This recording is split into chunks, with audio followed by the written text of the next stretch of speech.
Well, I've done it once today, so no, I say to the children,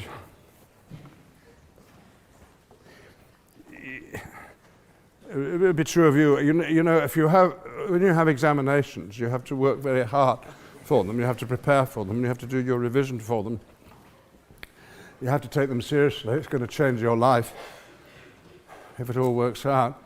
But if you don't do your revision, if you don't work hard, then you shall not pass!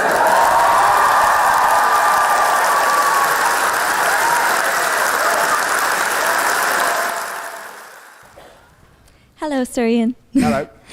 I was wondering if you had any advice for somebody wanting to go into a career in theater or the performing arts, but perhaps has a degree or doctorate in something completely irrelevant to that. Have I got advice for anyone wanting to act? Oh dear, no, not really, because I don't know you. I don't know the person you might be talking about. But I didn't go to drama school. Others did. I learnt on the job. Others learnt their techniques in an academic way. I don't know. I think you have to. Two things I could recommend is to look at other people's acting, particularly in the company of a like-minded friend. If you go and see something at the Playhouse here, and then work out afterwards why it was rubbish or why it wasn't. And if you can't afford the theatre, go to the movies. If you can't afford the movies, watch TV together. Why is she so good? How's that achieved? Well, you can freeze frame and talk about it and learn hugely. And equally from a performance you don't think's any good. And if you don't fancy doing that, well, just sit on a bus and look at people. Because I let you into a secret, all the world's a stage and all the men and women merely players.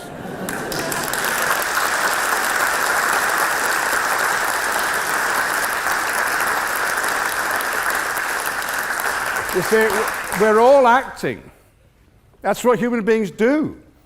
And Shakespeare knew that. Life's but a walking shadow, Macbeth says. Life is but a walking shadow. There's a phrase in British theatre, walking gentleman. It's a person who plays odd little parts. Life's not even a walking gentleman, life's a walking shadow. A poor player that struts and frets his hour upon the stage. That's what life is. He's constantly using that metaphor, Shakespeare. It's one big gift to us, is to define us as actors.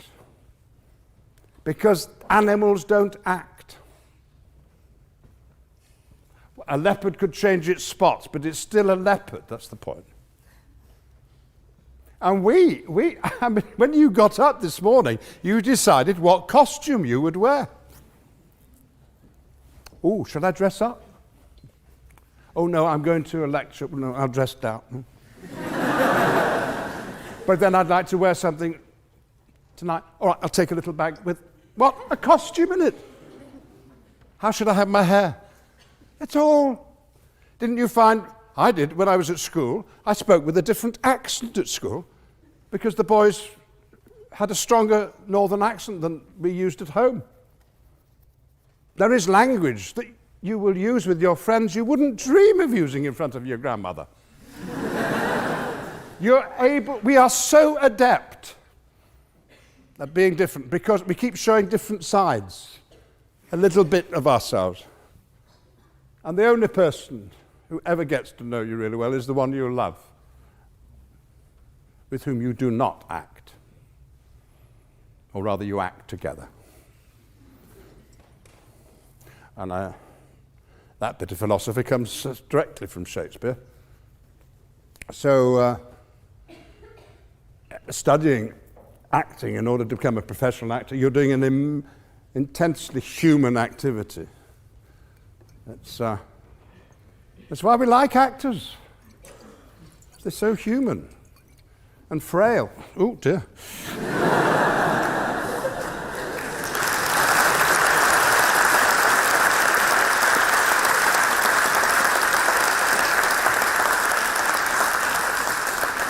Please don't fall over that window.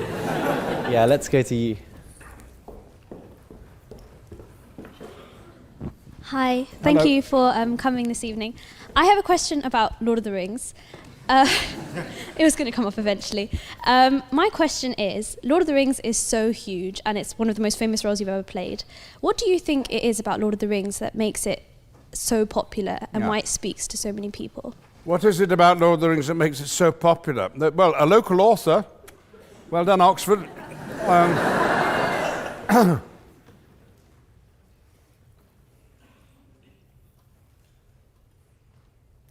one of the reasons I didn't write my autobiography was because I couldn't work out who I was going to write it for. If I put RSC, would my reader know that was the Royal Shakespeare Company? And if they didn't, how was I going to start explaining what the Royal Shakespeare Company was, who founded it, why, where it was, who is Shakespeare? Oh my God, where do you stop? It began with The Hobbit, didn't he, Tolkien, and he knew who he was writing for. He's writing for his children, his son. And I think you can tell that not just in The Hobbit, but in the sequel, the greater book, Lord of the Rings. The adventure is one that he knows is going to appeal to his young reader, and it has such an impact on a young reader or on a young viewer of the films that it stays with them and enriches itself.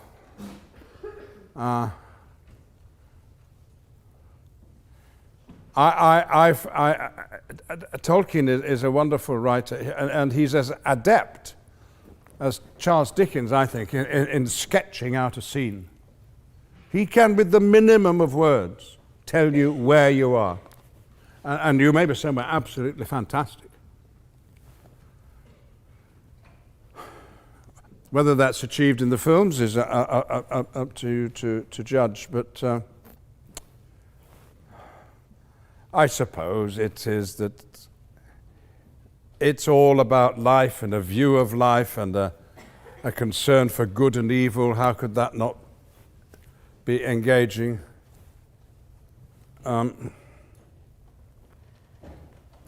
It seems to be about something that matters. And yet it's in a strange world that is familiar.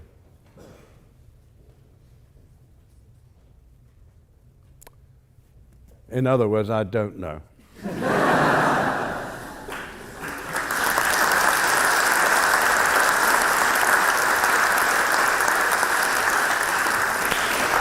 Well, let's come to you.